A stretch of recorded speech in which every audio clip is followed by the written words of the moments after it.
Shalom sahabat Kristus yang dikasihi Tuhan, kembali dalam renungan harian dengan tema dan kamu adalah saksi.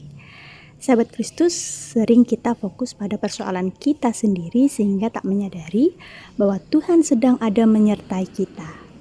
Inilah yang terjadi dengan Kleopas dan temannya yang merasa sedih karena ditinggal mati oleh Yesus. Ia tak menyadari bahwa Yesus ada berjalan mendampinginya.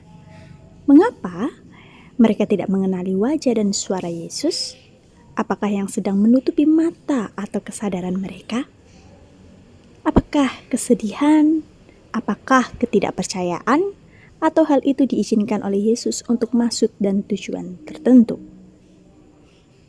Pada sisi yang lain, mengapa Yesus tidak langsung saja memperkenalkan dirinya dan menunjukkan bukti-bukti kebangkitannya seperti yang kemudian nanti dilakukannya di hadapan para murid saat di Yerusalem dengan berkata, "Mengapa kamu terkejut?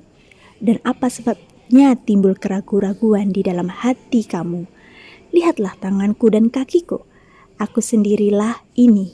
Rabalah aku dan lihatlah, karena hantu tidak ada daging dan tulangnya seperti yang kamu lihat ada padaku." Nah sahabat Kristus, bukankah kalau Yesus membuka mata mereka dan memperkenalkan dirinya, semua akan beres? Pastilah Kleopas dan temannya akan langsung yakin dan tak usah berpanjang kata menjelaskan kitab Musa dan nubuatan para nabi. Wong mereka butuh bukti, ya dikasih saja bukti, kan beres.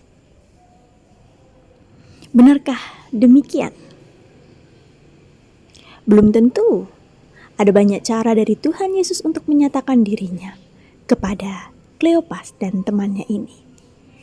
Yesus memakai pendekatan kesaksian kitab suci terlebih dahulu, dan dalam kisah ini yang penting adalah membangun landasan iman terlebih dahulu, yakni lewat ingatan dan kesaksian kitab suci. Oleh sebab itu, alih-alih Yesus menunjukkan bukti kebangkitannya, ia malah membiarkan dirinya tak dikenali agar ia bisa menjelaskan bukti-bukti dari kitab suci. Sebab kepada orang yang tak percaya akan kesaksian kitab suci, maka bukti apapun juga tidak akan berarti. Akan hal lain, kita diingatkan pada kisah orang kaya dan Lazarus. Saat orang kaya tersebut meminta tolong agar Abraham mengingatkan 5 saudaranya agar tidak mengalami nasib seperti dirinya, Abraham berkata, "Ada pada mereka kesaksian Musa dan para nabi." Baiklah, mereka mendengarkan kesaksian itu. Lalu jawab orang itu, "Tidak, Bapak Abraham, tetapi jika ada seorang yang datang dari antara orang mati kepada mereka, mereka akan bertobat." Lalu kata Abraham kepadanya, "Jika mereka tidak mendengarkan kesaksian Musa dan para nabi, mereka tidak juga akan mau diyakinkan, sekalipun oleh seorang yang bangkit dari antara orang mati." Nah, jadi sahabat Kristus, hati yang tersentuh oleh kesaksian kitab suci dapat menjadi tanah yang baik untuk menerima berita kebangkitan Yesus, ketimbang bukti empiris yang bisa dilihat dengan mata dan diraba dengan tangan.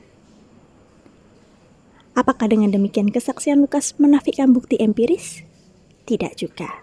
Sebab pada kisah yang lain, Yesus menampilkan bukti terlebih dahulu, baru membuka kesadaran akan kebenaran kesaksian dari kitab suci.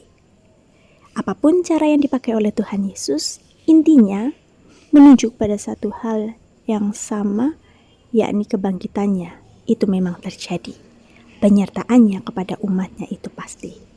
Dan kamu adalah saksi dari semuanya ini. Amin.